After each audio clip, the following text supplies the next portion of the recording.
Assalomu alaykum birodarlar. Bizlar nihoyat o'sha aytgan qishloqqa yetib keldik. Bu qishloqning nomini so'rab surishtirdik. Ovba qishlog'i degan, Ovba degan qishloq degan bizlar tilda. Va yana ham bir oti bor ekan, o'qlar deyil ekan. O'qlar tilida mashhur ekan. Yana bir oti bor, buni jangal sozoq deyil ekan. Jangal sozoq.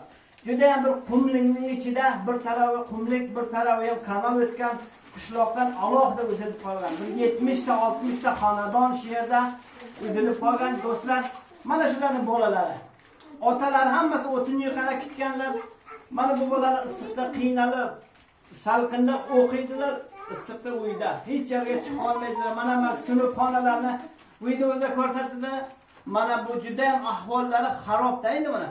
Juda ham hamma narsa kerak bunga.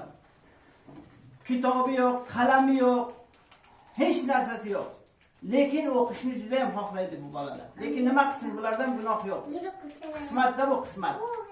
Chunki mana bu bolalar hammasi qolgan, sog'lom bachalar ekan hammasi.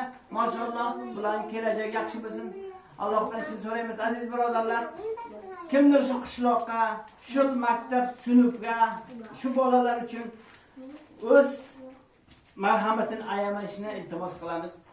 Faqat shu bolalar kelajak uchun shular ham xalq qatori bo'lib, yaxshi ilm olib, yaxshi tarbiya olib, katta bo'lib, vatanga xizmat qiladigan katta yigitlar bo'lib chiqsin. Rahmat hammaga, sog' salomat bo'ling.